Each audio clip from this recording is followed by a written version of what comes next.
Praise the lord. మన ప్రభువును ప్రియరక్షకుడు యేసుక్రీస్తు వారి దివ్యనామమున మీ అందరికీ నా శుభాభివందనాలు తెలియజేసుకుంటున్నాను. ఈరోజు మరి ఒక ముఖ్యమైన దినము, ఒక ప్రాముఖ్యమైన దినము. దేవుడు, మన పరమ తండ్రి అయిన దేవుడు మనకి ఈ భూమి మీద ఉన్న జనులందరికీ కూడా దేవుడు ఇచ్చిన ఒక గొప్ప సందేశం ఏంటంటే, ఇది ఈరోజు ఫాదర్స్ డే. ఈ ఫాదర్స్ డేలో దేవుడు గొప్ప విషయాల్ని మనకి ఆత్మీయమైన మర్మముల ద్వారా మన కుటుంబాన్ని కట్టుకోవడానికి, మన కుటుంబం ఒక రక్షణ ఓడలో నడవడానికి, మనము మన పిల్లలు ఈ లోకంలో మంచి సమృద్ధి అయిన ఆశీర్వాదములతో, దీవెనలతో పరలోక రాజ్యం స్వతంత్రించుటకు మరి అర్హులుగా ఈ సంపూర్ణమైన అర్హతను సాధించుకుంటకు దేవుడు మనకి కొన్ని ముఖ్యమైన అంశాలను, ముఖ్యమైన బాధ్యతలు దేవుడు మనకు అప్పచెప్పాడు. ఆ బాధ్యతలను ఒక తండ్రిగా, మరి ఒక తల్లిగా, ఒక బాధ్యతలు ఏవిదే ఉన్నాయో ఆ బాధ్యతలు ఏమి దేవుడు ఇచ్చాడో అది ఒకసారి మనం జ్ఞాపకం చేసుకోవడానికి మాత్రము మరి ఈ సందేశము తయారు చేయబడింది. మరి దీనిలో దేవుని వాక్యంలోకి వెళ్దాం. వెళ్ళే ముందు చిన్న ప్రార్థన చేసుకుందాం. అందరూ కళ్ళు మూసుకోండి. పరిశుద్ధుడు పరిశుద్ధుడు అని 1000 కోట్ల దూతలతో కొనియాడపడిచిన ప్రియ పరలోక తండ్రి, నీ బంగారు పనులెక్కలే ఉండాలి. స్తుతిస్తోత్రం రాజా. అయ్యా, నీవు మా తండ్రి వేసయ్యా, పరలోకపు తండ్రివి నాయన. మమ్మల్ని ఈ లోకంలో సృష్టించావు, నిర్మించావు, తల్లి గర్భంలో అయ్యా నిర్మించావు, రూపించావు తండ్రి. నీకు వందనాలు. ఒక ఉద్దేశం, ఒక ప్రణాళిక నీకు మా పట్ల, ప్రతి ఒక్కరి పట్ల కలిగింది ప్రభా. దేవత నీకు వందనాలు. అయ్యా, నువ్వు చేసినది ఏది కూడా దేవతకు వ్యర్థమైనది కాదు. ఏ వ్యక్తిని కూడా ఈ లోకంలోనికి అనాలోచితంగా నువ్వు పంపించలేదు ప్రభా. నువ్వు చేసే పనులన్నీ కూడా ఆలోచితమైనవి, జ్ఞానవంతవి, యుక్తవంతమైనవి, అయ్యా తండ్రి శాశ్వతమైనవిగా నువ్వు చేసావు తండ్రి ప్రోనైనా ప్రభా. Thank you lord. ఈ ఉదయకాల సమయంలో అయ్యా మీరు మాతో మాట్లాడుచున్నందుకు నీకు వందనాలు. ఈ యొక్క మరి ఫాదర్స్ డే సందర్భంగా మీరు గొప్ప సందేశాన్ని మీరు మాతో మాట్లాడుతున్నందుకు, కొన్ని ముఖ్యమైన అంశాలు మాతో అయ్యా మాకు పంచుకోబోతున్నందుకు నీకు ఎల్లెలు వందనాలు నాయన.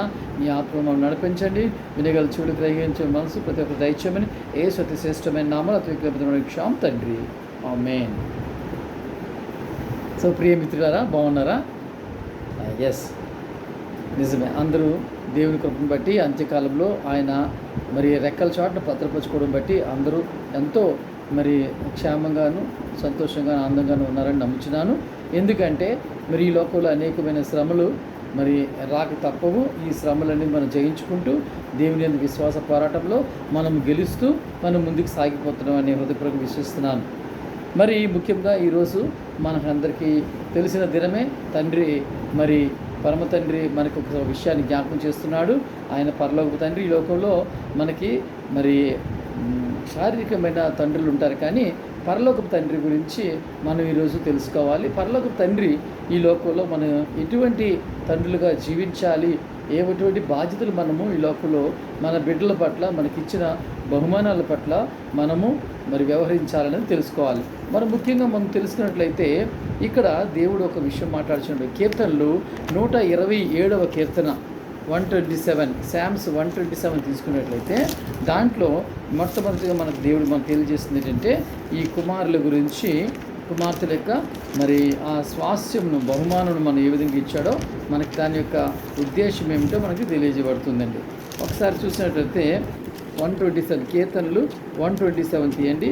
యెహోవా ఇల్లు కట్టించిన యెడల దాని కట్టువారి ప్రయాసం వ్యర్థమే. యెహోవా పట్టణంను కాపాడని యెడల దాన్ని కావలి వారు మేలుకొని ఉండుట వ్యర్థమే. మీరు వేకువనే లేచి చాలా రాత్రి అయిన తరువాత పండుకొనుచు కష్టార్జితమైన ఆహారము తినుచుండుట వ్యర్థమే. తన ప్రియులను ఎదురించుండగా ఆయన వారికి ఇచ్చుచున్నాడు. కుమారులు యెహోవా అనుగ్రహించే స్వాస్థ్యము, గర్భఫలము యెహోవా ఇచ్చు బహుమానమే. యవ్వన కాలమందు పుట్టిన కుమారులు బలవంతుని చేతిలో బాణముల వంటి వారు. వారితో తన అంబులపది నింపుకున్నవాడు ధన్యుడు. అట్టివారు సిగ్గుపడక గుమ్మముల్లో తన విరోధులతో వాదించును. హల్లెలూయా.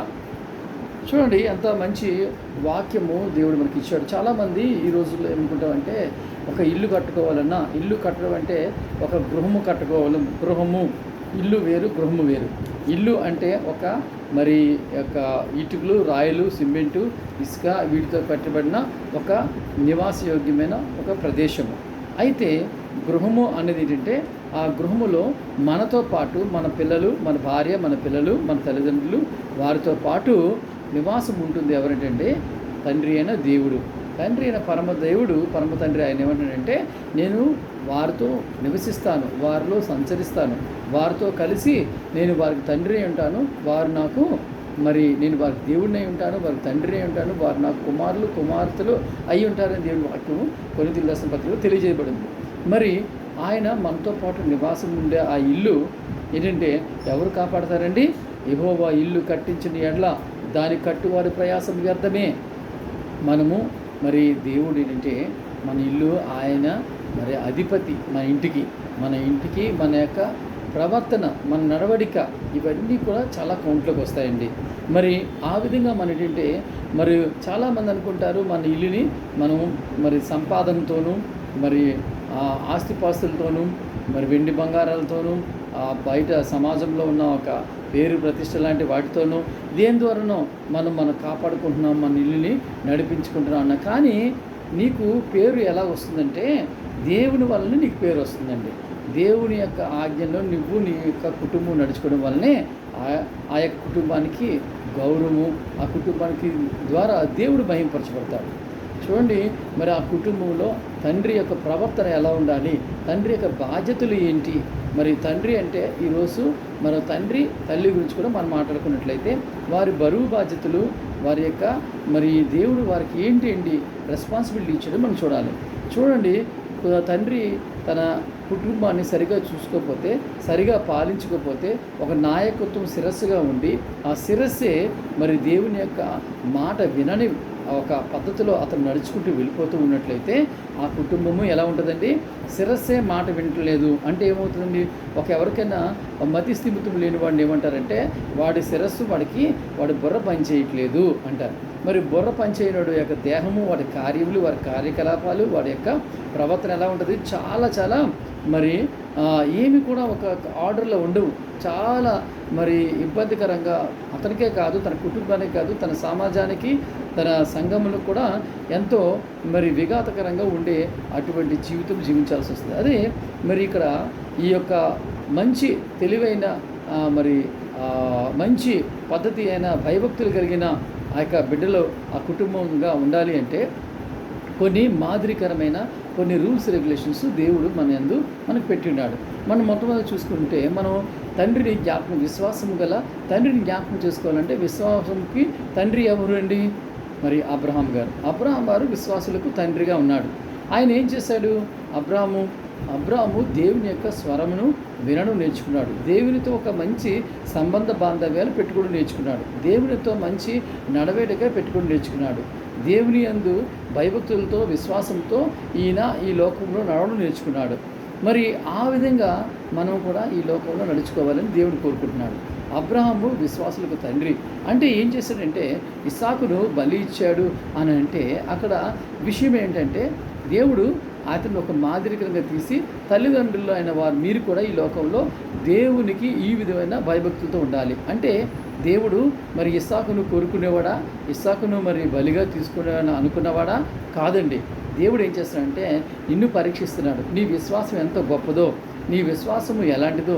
మన విశ్వాసాలు చాలామందికి ఎలా ఉంటాయంటే మరి ఏమన్నా ఆ ఇరుకులు ఇబ్బందులు మరి గాలి తుఫాన్ లాంటివి ఏమైనా మన జీవితాల్లో వచ్చినప్పుడు మన విశ్వాసంలో మనం ఎంతో తొట్టిల్లిపోతాం, మనం సరిగా ఉండలేకపోతాం. మనం ఏమేమి చూస్తామంటే దేవుడు ఎక్కడున్నాడు, దేవుడు ఏం చేశాడు నాకు, నేను ఎంతో దేవునికి మరి విధేయతలు పెట్టాను కదా, భయభక్తులతో నిలవను కదా, నేను సమయానికి మరి చర్చికి వస్తాను, ఫ్యామిలీని తీసుకొస్తాను, మరి ఇంకెన్నెన్నో చెప్తుంటారు. కానీ ఏమవుతుందంటే ఏమన్నా ఇబ్బందులు మరి ఆ యొక్క గొలియాతు లాంటి వాళ్ళు వచ్చినా లేకపోతే ఎటువంటి సమస్యలు మనకి ఆర్థికమైన సమస్యలు కానీ ఇంక మరి ఏ ఇబ్బందులు వచ్చినా సరే, ఆరోగ్యపరమైన సమస్యలు వచ్చినా సరే వెంటనే దేవుని ఎందుకు సనుక్కోవడం మొదలు పెడతాం. అలా కాదండి. దేవుడు ఏంటంటే ఎప్పుడు కూడా మనకు తోడై ఉండడం మనం తెలుసుకోవాలి. చూడండి 124 కీర్తన 1వ అధ్యాయంలో మొదటి వాక్యం ఏముందంటే మనుషులు మన మీదకి లేచినప్పుడు యెహోవా మనకు తోడై ఉండని ఎడల వారి ఆగ్రహం మనపైన రగులుకున్నప్పుడు యెహోవా మనకు తోడై ఉండని ఎడల వారు మనలను ప్రాణంతోనే నింగివేసి ఉందురు.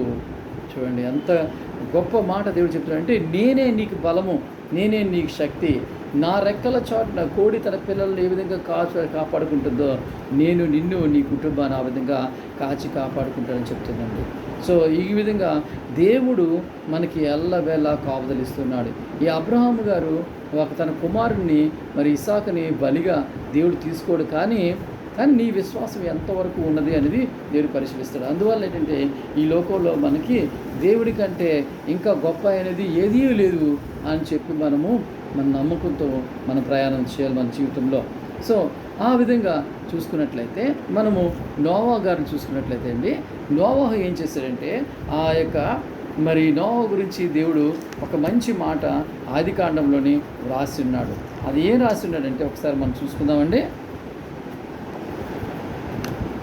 ఆదికాండము 6వ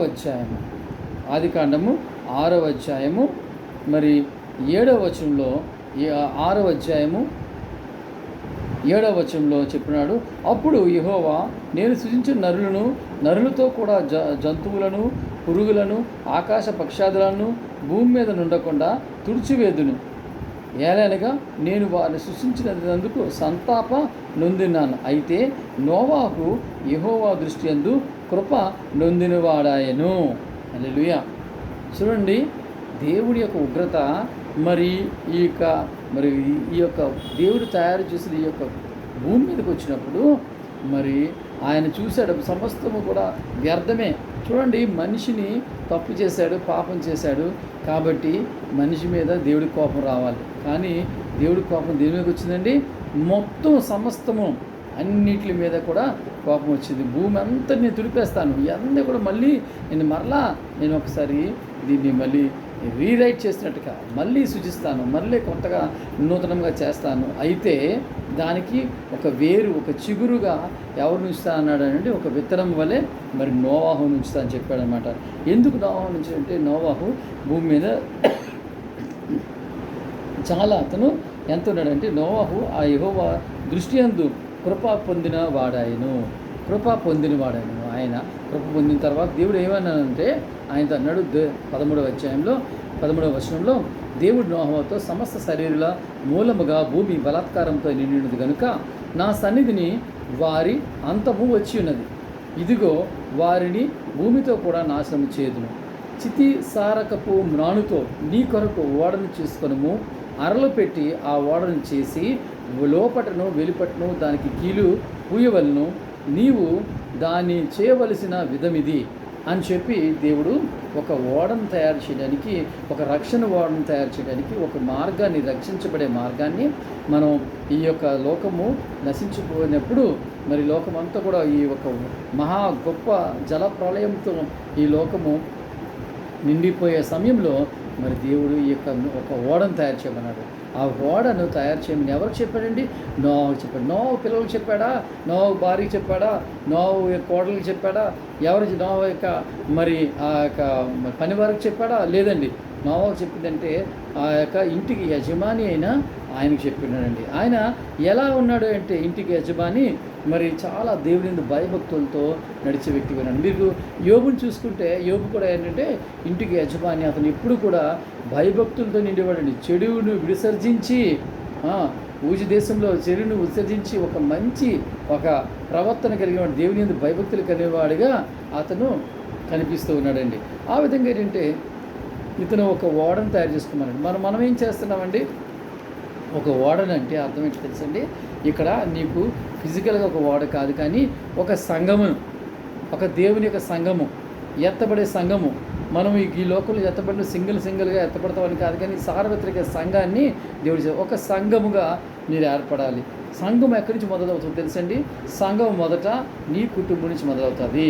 మొట్టమొదటిగా నీ భార్య పిల్లల నుంచి ఆ సంఘం మొదలెడుతుంది. సంఘం అంటే బయట మరి పరులను బాగు చేయడానికి ముందుకెళ్ళడం కాదు, కానీ ముందు నీ సంఘాన్ని, నీ కుటుంబాన్ని నువ్వు బాగు చేసుకో. నీ కుటుంబాన్ని బాగుపడితే అప్పుడు నువ్వు ఒక సంఘమును ఆ యొక్క పరిస్థితుల్లో ఆ యొక్క సంఘము ఆ యొక్క ఏరియాలో నువ్వు ఒక మంచి దైవజనుడిగా, మంచి పేరు పొందిన ఒక మంచి దైవజనుడిగా మరి దేవుని యొక్క రాజ్యంను కట్టే ఒక మంచి పనివాడిగా నువ్వు ఉండగలవు. అయితే ఈ యొక్క ఏమన్నాడంటే మంచి ఒక చితిసారక మ్రానుతో నీ కొరకు ఓడను చేసుకునము. ఒక మానుతో ఓడని, మాను దేనికి సూచన ఏంటండి? మాను అనేది మరి దేవుని యొక్క ఆ యొక్క సిలువకు సూచన అయిందండి. ఆ యొక్క సిలువ మ్రాను మీద దేవుడు వేలబడి ఉన్నాడండి. ఆ శిలువ మ్రానుతో ఒక ఓడను తయారు చేసుకో, ఒక సంఘమును ముందు నీ కుటుంబంలో తయారు చేసుకో. తర్వాత మనం ఏం చేయాలండి, మనము ఇంకా ఈ లోకానికి మనం ఎంతో మాదిరికరంగా ఉంటాం. అలాగే మనం చూసినట్లయితే ద్వితీయోపదేశ కాండంలో దేవుడు ఎంతో మన యొక్క తల్లిదండ్రులుగా మనకు దేవుడు ఒక ఆజ్ఞ ఇచ్చాడండి. ఆ ఆజ్ఞలు ఏమి ఇచ్చాడనేది మనం చూసుకున్నట్లయితే ద్వితీయోపదేశ కాండము 6వ అధ్యాయము మొదటి నుంచి మనము చదువుకుందామండి. 6వ అధ్యాయంలో దేవుడు మనకి నీ కుటుంబం సక్రమంగా పాడైపోకుండా అనేకమైన ఘోరమైన విషయాలు ఈ లోకంలో జరుగుతూ ఉన్నాయి. అది బయట వారికి జరుగుతున్నాయి. ఎందుకు జరుగుతున్నాయంటే ఆ కుటుంబం చాలా భ్రష్టమైన ఐడియాలజీతో నింపబడి ఉంది. దేవుని యందు భయభక్తులు లేకుండా ఉండదు. కాబట్టి కొడుకు కానీ, కుమారుడు కానీ, లేకపోతే భార్య కానీ, లేదంటే చూసుకుంటే భర్త కానీ, వీరందరూ కూడా ఎంత భయంకరంగా పతనమైపోవడానికి దేవుడు ఏర్పాటు చేసిన ఈ యొక్క కుటుంబ వ్యవస్థ పతనమైపోవడానికి కారణం ఏంటంటే the head of the family. నీ యొక్క తండ్రి అవ్వచ్చు, లేకపోతే నీ భార్య అవ్వచ్చు, లేకపోతే నీ వారు ఎవరైనా అవ్వచ్చు, తప్పుడు నడవడికల్లో ఈ రోజుల్లో ఈ లోపల నడవమాట. బైబిల్ రీడింగ్ అనేది లేదండి. Bible is what? బైబిల్ ఏంటంటే నువ్వు వెళ్ళవలసిన మార్గమును తెలియజేసేది, ఒక నీతి మార్గం, న్యాయమైన మార్గంను తెలియజేసే ఈ యొక్క మంచి ఆ యొక్క జీవ గ్రంథాన్ని మీరు చదువుకోకుండా లోకంలో ఏవో చదువుకొని మన ఆఖరికి పెద్ద పెద్ద చదువు విద్యావేత్తలు అన్నవారు కూడా ఒక సరైన పద్ధతిలో వారి కుటుంబాన్ని వారు నడిపించుకోలేని పరిస్థితిలో ఉన్నారు. వారి కుటుంబంలో ఎన్నో క్రైమ్స్ జరుగుతున్నాయి. ఎన్నో రకాలైన ఆ సాతాను శక్తుల యొక్క ప్రభావంలో ఆ కుటుంబాల్లో కనబడుతూ ఉన్నాయి. దీనివల్ల ఒక కుటుంబం తీసుకుంటే సమాజం పాడైపోతుందండి. కుటుంబంగా సమాజం పాడైపోతుంది. సో అందువల్ల మనకి చాలా జాగ్రత్తగా మనం చూసినట్లయితే నీ పిల్లల పట్ల చాలా జాగ్రత్తగా ఉండాలి. నీకును ఆ ద్వితీయోపదేశం 6వ అధ్యాయంలో మొదటి వచనం, నీవు నీ కుమారుని నీ దేవుడైన యెహోవాకు భయపడి నేను నీకు ఆజ్ఞాపించిన ఆయన ఆజ్ఞలన్నీ నీ జీవిత దినములన్నీ గైకొనుచు నీవు దీర్ఘాయుష్షు పొందిన మంతులగునట్లు మీరు స్వాధీనపరచుటకు ఏరు దాటి వెలుచున్న దేశమందు మీరు జరుపుటకును మీకు బోధింపవలనని మీ దేవుడైన యెహోవా ఆజ్ఞాపించిన ధర్మమంతయు ఆయన కట్టడలను విధులను ఇవే. చూడండి ఎంత దేవుడు ఏమంటాడంటే, నీ పిల్లల్ని నువ్వేమీ నేర్పించుకుని వదిలేస్తున్నావా? చిన్నప్పుడు పిల్లలు నేర్పించావంటే పెద్ద ఎంత నేర్పించలేకపోతున్నావు అన్నాడు. చిన్నప్పుడు నువ్వు సరిగా నేర్పిస్తే పెద్ద అయిన తర్వాత కూడా వారిలో ఆ బీజం ఉండి ఆ బీజము అలా ఒక వృక్షం వలె మారి వారు ఒక ఎడ్యుకేటెడ్గా, ఒక మంచి దేవుని యందు భయభక్తులు, ఒక మంచి ఫ్యామిలీగా, ఆ కుటుంబము మళ్ళీ ఒక కుటుంబస్తుడిగా, మళ్ళీ ఒక కుటుంబీకురాలుగా, మరలా ఒక మంచి సమాజాన్ని, సంఘాన్ని నిలబెట్టేదానిగా వాడిగా మరలా వారు ఉంటారండి ఈ లోకంలో. అంతేగాని నువ్వు చిన్నప్పుడు నేను ఏమీ పెట్టించుకోకుండా ఉన్నట్లయితే పెద్ద అయిన తర్వాత వాళ్ళు వారి సొంత నడవడికలకు వెళ్ళిపోయి ఈ లోకాన్ని ప్రేమించి లోకం ఉన్నదే సమస్తము, లోకం ఉన్నదే కరెక్ట్ అని వారు వెళ్ళిపోతుంటారు. అందువల్ల మనం చేయాల్సిన బాధ్యత పని ఏంటంటే, నీవును నీ కుమారుడును నీ దేవుడిని యెహోవాకు భయపడి, అంటే నీ కుమారుడు అంటే మనవడి వరకు కూడా దేవుడు చెప్తూ ఉన్నాడండి, వారు యెహోవాకు భయపడి ఉన్నారు. చూడండి, నాకు చాలా ముచ్చటేసే మంచి విషయం ఏంటంటే, డాక్టర్ పాల్ దినకరన్ గారు వారి యొక్క తండ్రి గారైన డీజేఎస్ దినకరన్ గారు ఏం నేర్పించారండి? స్టెల్లా అమ్మగారు ఏం నేర్పించారు వీరికి వారి యొక్క కుమారుడు యొక్క కుమారుడు వారికి కూడా ఇంకా మనవలు కూడా పుట్టారండి. సరే, ఎంత గొప్ప కార్యములు వారు చూస్తూ ఉన్నారు. ఎందుకని చూస్తారు? ఎందుకు గొప్ప దీవెన ఆశీర్వాదం వారి జీవితాల్లో వచ్చాయి అంటే, ఎందుకు ఈ లోకానికి మాదిరికరంగా ఉన్నారంటే, ఆ డీజేఎస్ దినకరన్ గారిని ఒక నోవాహు వల్ల ఆయన ఒక ఓడ కట్టాడండి, రక్షణ ఓడ. ఆ రక్షణ ఓడ ఎలాంటి ఓడండి? జీసస్ కాల్స్ అనే రక్షణ ఓడ అతను కట్టినప్పుడు అతను ఎలా స్టార్ట్ చేసి చాలా చిన్నగా స్టార్ట్ చేసి ఒకరు ఇద్దరితో ముందు తన కుటుంబాన్ని, తన ఆత్మను, తన కుటుంబాన్ని రక్షించుకుని ఆ ఒక మరి ప్రార్థన గోపురములు, ప్రార్థన సహవాసం కూటములు ఏర్పాటు చేసుకుంటూ, మరి ఆయన ఉద్యోగంలోనే పనిచేసుకుంటూ, మరి ఖాళీ సమయాల్లో వెళ్ళి దేవుని సేవ పరిచర్య చేసుకుంటూ ఆయన ఏం చేశాడంటే ఒక మంచి రక్షణ ఓడ, జీసస్ కాల్సిన రక్షణ ఓడని ఆయన కట్టడం జరిగింది. ఆ ఓడలోనికి ఎంతమంది వచ్చి రక్షణ పొందుకున్నారో తెలుసా? Miracles and miracles are happening in that ministry. అంత గొప్పగా దేవుడు ఆ కుటుంబాన్ని, మరి వాళ్ళ బిడ్డలని దేవుడు ఆశ్రయించాడు. చూడండి, అదొక ఉదాహరణ. ఈ తరంలో మనకు గొప్ప ఉదాహరణగా దేవుడు ఇచ్చాడు. అనేక మంది మరి ఇటువంటి గొప్ప ఆశీర్వాదం మీద కోల్పోతున్నారండి. ఇది ఎలా ఉంటుందో చూసండి. మన ఈ ఆశీర్వాదం వల్ల చూడండి, దేవుడు ఒక మంచి మాటలు అన్నాడంటే, నీవు నీ కుమారులకు వాటిని అభ్యసింపచేసి నీ ఇంట కూర్చున్నప్పుడును, త్రోవ నడిచినప్పుడును, పండుకున్నప్పుడును, లేచినప్పుడును వాటిని గూర్చి మాట్లాడవలను. సూచనగా వాటిని నీ చేతికి కట్టుకుని వెళ్ళను. అవి నీ కన్నుల నడుమ వాసికం వల్లే ఉండవలను. నీ ఇంటి ద్వార బంధముల మీదను, నీ గౌనుల మీదను వాటిని వ్రాయవలను. సరే, ఎంత గొప్పగా ఉందో ఈ వాక్యం. చూడండి, మన గృహంలో మరి ఏమనుకుంటారంటే, మరి బిడ్డలకి ఇవన్నీ నేర్పించకుండా మన ఇల్లంతా కూడా మంచిగా సర్చ్ చేస్తామండి. గొప్ప గొప్ప మంచి వాక్యాలతో నింపేస్తాం. ఇంట్లోకి వెళ్ళినట్టునే మరి ఎలా ఉంటుందంటే, ఇల్లంతా కూడా క్రైస్తవ ఇల్లు అని తెలుస్తుంది తప్ప దేవుడు నివసించే ఇల్లు అని మరి తెలియని పరిస్థితుల్లో ఈ రోజుల్లో మనం ఉన్నాం. అలా కాదు. మనం ఎలా ఉండాలంటే, నీ రక్షణ ఓడ అదేనండి. నీ గృహమే నీ రక్షణ ఓడండి. ఈ గృహాన్ని అంత చక్కగా కట్టుకోవాల్సిన బాధ్యత ఒక తండ్రిగా నీ మీద ఉంది. నువ్వు అలా ఉన్నప్పుడు ఏముందంటే, దేవుడు ఏమంటున్నాడంటే, వారికి నీ పిల్లలకి అన్నీ నేర్పించింది. లేచినప్పుడు, కూర్చున్నప్పుడు, నడిచినప్పుడు, పండుకున్నప్పుడు అన్నిటి గురించి మాట్లాడి దేవుని కట్టడలు, సూచనలు అన్నీ కూడా నువ్వు వారికి నేర్పు అన్నాడు. అన్యులు అభ్యసించే మార్గంలో వెళ్ళొద్దు అని అంటాడు అనమాట. కానీ ఇక్కడ ఏం జరుగుతుందంటే, ఇక్కడ మరి ఈ రోజుల్లో మనం చూస్తున్నాం, వారు కూర్చున్నప్పుడు, లేచినప్పుడు, పండుకున్నప్పుడు మొబైల్ ఫోన్, ఇంటర్నెట్. తాగడానికి నీళ్ళు లేకపోయినా పర్లేదు, కానీ ఇంటర్నెట్ లేకపోతే గృహము నరగదండి. మరి ఎంత భయంకరంగా ఈ లోకంలో ప్రజలు ఉన్నారో తెలుసండి. నీ బిడ్డలు కూడా ఆ విధంగా వెళ్ళిపోతున్నారా? చాలా జాగ్రత్తగా గమనించుకోవాలి. నీవు సరిగ్గా వారిని కంట్రోల్ చేయకపోతే చాలా మరి తప్పుడు మరి ఎంతోమంది క్రైస్తవులు మరి ఒక పోలీస్ స్టేషన్లో చూస్తే మోస్ట్ వాంటెడ్లో మరి వాటిలో చూస్తుంటే జాన్ అని, పీటర్ అని, మరి లేకపోతే ఇంకా డేవిడ్ అని, ఇలా ఏవో మాటలు అక్కడక్కడ కనిపిస్తుంటాయి. ఎందుకని వీరు ఇలా దారి తప్పారంటే, వారు దేవుని యొక్క పేర్లు వాళ్ళు తగిలించుకున్నారు, కానీ వాళ్ళ హృదయంలో వారి యొక్క ప్రవర్తన దేవునికి ఎంతో దూరంగా ఉంది. ఆ యొక్క గృహము నశించిపోకుండాటట్లుగా మీరు చూసుకోవాలి. మనం చూసుకోవాలి. బాధ్యత ఎవరిదంటే తండ్రిదే బాధ్యత. ఈ తండ్రి గురించి ఎప్పుడైతే నువ్వు బిడ్డలు ఆ విధంగా నువ్వు నడిపించావో, ఏమన్నాడంటే, నీ ఇంటి ద్వార బంధముల మీదను, నీ గమనుల మీదను వాటిని వ్రాయవల్లి. అంటే ఏంటి? నీ ఇల్లు అనేది ఈ గృహము, ఈ యొక్క మరి నీ ఆలయము, దేహము నీ ఆలయం, దేవుని ఆలయం. ఈ ఆలయము, దీంట్లో దేవుడు నివసించి ఈ ఆలయముకి ఎంట్రన్స్ ఏంటంటే కళ్ళు, తర్వాత నోరు, తర్వాత చెవులు. ఈ 3 ఇంద్రియాలు చాలా జాగ్రత్తగా మనము కాపుదలు పెట్టి వీటికి నేర్పించాలండి. యోబు అంటాడు, నా కన్నులతో నేను నిబంధన చేసుకున్నాను అంటాడు. మన కన్నులతో నిబంధన చేసుకోవాలి. నీ నాలుకకి నిబంధన చేసుకోవాలి.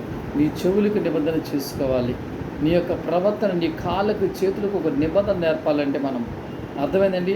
ఆ నిబంధన నేర్పకపోతే మరి ఎలా ఉంటుందంటే, చుట్టూ ఒక గుర్రానికి కట్లు వేయకపోతే అది ఎటు పారిపోతుందో తెలీదు.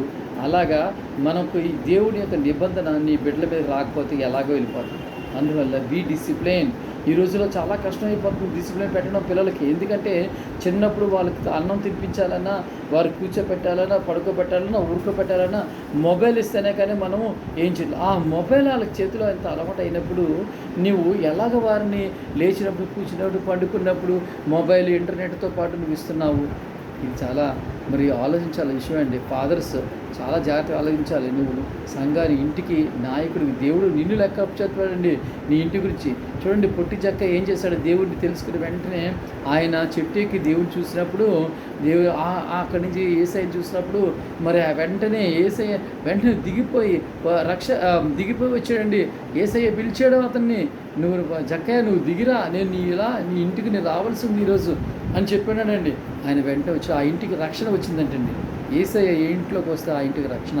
ఆ ఇంట్లోకి తీసుకురావాల్సిన బాధ్యత ఏంటి? ఇప్పుడు నేను ఒక గెస్ట్‌ని తీసుకురావాలండి. మరి ఒక తండ్రిగా ఒక ఇంటి యజమానుడే ఒక గెస్ట్‌ని తీసుకొస్తారా? బయట వాళ్ళు తీసుకొస్తారా? బయట వాళ్ళు కూడా బయట వాళ్ళు అంటే వారి కుమార్తెలు కూడా రక్షణ ఆ యొక్క గెస్ట్‌ని తీసుకురావచ్చు. కానీ with the permission of the head of the family. Head of the family యొక్క మరి యొక్క పర్మిషన్తోనే జరగాలి. అలాగే హెడ్ ఆఫ్ ది ఫ్యామిలీ కూడా ఎవరైనా పిలిచాడు అంటే దేవుని పర్మిషన్తోనే రావాలి. అర్థమైందండి. ఈ విధంగా ఏంటంటే ఆ యొక్క మరి ఈ కుటుంబాన్ని మనం నడిపించినప్పుడు మరి ఈ యొక్క తండ్రి అన్నవాడు పోషణ మరి ఆ పద్ధతి చాలా గొప్పగా ఉంటుంది. చూడండి ఇక్కడ ఏం రాస్తుందంటే మరి అలాంటప్పుడు ఎలా దీవెనల పద్ధతి, నీ దేవుడైన యెహోవా నీ పితరుల అబ్రహాము, ఇస్సాకు, యాకోబులతో చేసిన ప్రమాణం బట్టి నిన్ను ఆ దేశంలో ప్రవేశపెట్టి నీవు కట్టని గొప్పవగు మంచి పురములను, నీవు నింపని మంచి ద్రవ్యముల చేత నింపబడిన ఇండ్లను, నీవు త్రవ్వబడిన బావులను, నీవు నాటని ద్రాక్ష తోటలను, ఒలీవల తోటలను నీకిచ్చిన తరువాత నీవు తిని తృప్తి పొందినప్పుడు దాసుల గృహమైన ఐగుప్తు దేశంలో నుండి నిన్ను రప్పించిన యెహోవాను మరవకుండా నీవు జాగ్రత్త పడుము. నీ దేవుడిని యెహోవాకు భయపడి ఆయన్ని సేవించి ఆయన పేరట ప్రమాణము చేయవలెను. మీరు ఇతర దేవతలను అనగా మీ చుట్టూనున్న జనముల దేవతలను సేవింపకూడదు. నీ మధ్యను నీ దేవుడైన యెహోవా రోషము గల దేవుడు గనుక నీ దేవుడైన యెహోవా కోపాగ్ని ఒకవేళ నీ మీద రగులుకొని దేశంలో ఉండకుండా నిన్ను నశింప చేయును. సరే, మరి అనుకుంటాం మనం, ప్రభువా నువ్వు దీవెనిచ్చావు, ఎంతో గొప్ప దీవెనలు ఇచ్చావు, ఆశీర్వదించావు, ఇచ్చావు, కరెక్టే. కానీ ఆ దీవెనలు ఆశీర్వాదాలు మరి నువ్వు అనుభవించడానికి యోగ్యత మనం సంపాదించుకోవాల్సిన బాధ్యత మన మీద ఉందండి. అందువల్ల ఏంటంటే ఈరోజు మనం అందరం జ్ఞాపకం చేసుకుందే ఫాదర్స్ డే సందర్భంగా మరి ఒక అబ్రాహము వలె, ఒక నోవాహు వలె, ఒక జక్కయ్య వలె మనం మన యొక్క ప్రవర్తన మరి చెడు ప్రవర్తనలు ఏమైనా ఉన్నట్లయితే వాటిని విడిచిపెట్టాలండి. యోబు ఏ విధంగా విడిచిపెట్టి యథార్థవంతుడిగా ప్రవర్తించడం ఈరోజు కూడా మనం జ్ఞాపకం చేసుకుందాం. మనలో ఏమి దాచి ఉంచాం. చూడండి, ఆకాను అంట ఏదో దాచి ఉంచాడంట. ఏది దాచి ఉంచాడు? ఏదో చెడుతనము కాదు అతను దాచి ఉంచినది. ఒక సీనారు వస్త్రం అనేది, ఒక మంచి వస్త్రం అనేది దాచి ఉంచాడంటండి. ఆ వస్త్రము దేవునికి ఇష్టం లేనిది. హల్లెలూయా. చూసుకోండి మనం దానివల్ల ఆ కుటుంబానికి ఎంత గొప్ప భయంకరమైన శిక్షను దేవుడు ఇచ్చాడో చూసారా. అలాగే మనం కూడా చాలా జాగ్రత్తగా ఉండాలండి. మరి ఇంకొక విషయం మీకు తెలుసా, నార్త్ కొరియా దేశం ఉంది కదా, ఆ నార్త్ కొరియా దేశంలో ఒక కుమారుడు కానీ ఒక మరి ఏమైనా తప్పు చేస్తే అది ఏం చేస్తారంటే తెలుసండి, అక్కడ ఆ దోషాన్ని ఆ కుమారుడు మీద ఉంచండి, ఆ తండ్రికి ఆ 3 తరములు జైల్లో వేసేస్తారంటండి. 3 తరములు వాళ్ళు జైల్లో ఉండాల్సిందే. వారు ఇక్కడి నుంచి బయటికి ఎక్కడికి కూడా వెళ్ళడానికి లేదు. అలాగే తండ్రి మీద కుమారుడు ఏం చెప్పుకున్నాడు, కుమారుడు మీద తండ్రి ఏం చెప్పుకున్నాడు, దాని మీద మరి ఎవరి మీద ఎవరు ఏం చెప్పుకున్నారు, ఎవరు ఏం చేస్తున్నారు, నువ్వు విన్నప్పుడు కూడా నువ్వు వారికి ప్రభుత్వానికి ఇన్ఫామ్ చేయకపోతే మరలా అది ఒక శిక్ష అంటండి. ఎంత భయంకరంగానే మరి ఆ లోకంలో అక్కడ నార్త్ కొరియా వాళ్ళు ఉన్నారో తెలుసండి. చాలా భయానకమైన పరిస్థితులు ఈ లోకంలో ఉన్నాయండి, లేవని కాదు. అందువల్ల బైబిల్ ఎంతో మరి దేవుడు మనకి ఇచ్చిన గొప్ప బహుమానము. యేసయ్యను దేవుడు ఈ లోకంలోకి మనకి ఇచ్చి ఆయన ఇచ్చిన ప్రతి నిబంధనను మనం చాలా జాగ్రత్తగా మనం పాటించుకోవాల్సింది. ఈ కుటుంబాన్ని ఓ రక్షణ వాడలాగా డీజెస్ దినకరన్ గారు ఎలా మంచి రక్షణ వాడలాగా జీసస్ కాన్ఫరెన్స్ కట్టారో అలా విధంగా మరి అనేకమైన మంచి ఒక మరి రక్షణ వార్డుగా నీ కుటుంబాన్ని కట్టుకుని అనేక మంది ఆ రక్షణ వార్డులోకి వచ్చేటట్టుగా మనం ప్రవర్తించాలని మరి దేవుని పేరట, దేవుని దివ్యమైన యేసయ్య వారి దివ్యమైన నామం పేరట మీ అందరికీ హృదయపూర్వకంగా విన్నవించుకుంటున్నాను. Thank you. చిన్న ప్రార్థన చేసుకుందాం. స్తోత్రం నాయన తండ్రి, ఇదిగో దేవత ప్రభువైనా ఈ యొక్క మరి ఫాదర్స్ డే సందర్భంగా నువ్వు మంచి వర్తమానమును మా అందరికి దయచేసింది కొన్నాళ్ళు. ఒక నోహు వలె, ఒక అబ్రహాం వలె అయ్యా, మరి దేవతని ఒక చక్కయ్య వలె దేవత ప్రభావం నువ్వు మమ్మల్ని సెలెక్ట్ చేసుకున్నావు. దేవత నీ కొన్నాళ్ళు ప్రభువైనా మా కుటుంబం యొక్క రక్షణ వాడను మేము జాగ్రత్తగా నిర్మించుకొని జాగ్రత్తగా అట్టుపట్టు దేవుడి యొక్క ఇచ్చిన ప్రతి ఒక్క ఆజ్ఞల్లోని మనం వెళ్తూ కుమార్తెలకు వారు నడవలసిన మార్గములు నేర్పుతూ అయా ముందుకు వెళ్ళినప్పుడు దేవత ప్రభు మేము ఎన్ని దీవులు ఎన్ని ఆశలు మేము పొందుకుంటామో మాకు తెలియజేసే వందాల దేవతని ప్రభు సమయం తక్కువైనను ప్రభు ఇదిగో నేను మాకు ఇచ్చిన ప్రతి ఒక్క మరి ఆ యొక్క వర్తమానం బట్టి పొందాలి ఆయా కుటుంబానికి నాయకుడిగా కుటుంబానికి ఆయా యేసయ్యను రిప్రజెంట్ చేసే ఒక నాయకుడిగా ఉండగా ఇదిగో దేవత మేము వెళ్ళబడిన నడవడిక అంతా కూడా మాకు తెలియజేసింది. దాన్ని బట్టి ఎల్లని వందలు చెల్లించుకుంటారు. ఈ వాక్యం విన్న ప్రతి ఒక్క బిడ్డ కూడా దేవత నేర్పిన దీవించబడి ఆశించి వారి కుటుంబంలో వారు దాయేసుకోకుండా వారి యొక్క పాపములు తప్పులు ఏమైనా రహస్య పాపములు తప్పులు అవన్నీ విడిచిపెట్టేసినట్లుగా అయా ఒక ఆకాను వలె కాకుండా దేవత ప్రభు అయా యెహోషువ వలె తన కుటుంబం యెహోవాని సేవించే వారిగా ఉండేటట్లుగా నీ కృప చూపించిన ఆయన ప్రభు తను నీకు ఉన్నారు. అయా నీ శిష్యులందరూ కూడా ఏ విధంగా వారు చేస్తే పనులు విడిచిపెట్టి దేవుణ్ణి అనుగ్రహించి నడుచుకున్నారో ఆ విధంగా దేవత ఈ జీవన ప్రయాణంలో ఎన్నో ఇరుకులు ఇబ్బందులు అయా మరి సాతాను కూడా పెట్టబడిచిన ఇదిగో దేవతని నీ అంత్యకాలంలో దేవత మెలకుగా ఉండి మరి నిద్రమత్తులు అయిపోకుండా అయా ఈ లోకపు ఆశలు నేత్రాశలు జీవపడములో పడిపోకుండా అయా చక్కటి మార్గంలో దేవుని యందు ముందుకు సాగిపోయే భాగంగా ఇచ్చాడు. ఈ చిన్న పనులు యేసుక్రీస్తు శక్తి మహిమ గల తులపడం తండ్రి. Amen. God bless you. Thank you very much. Praise the lord.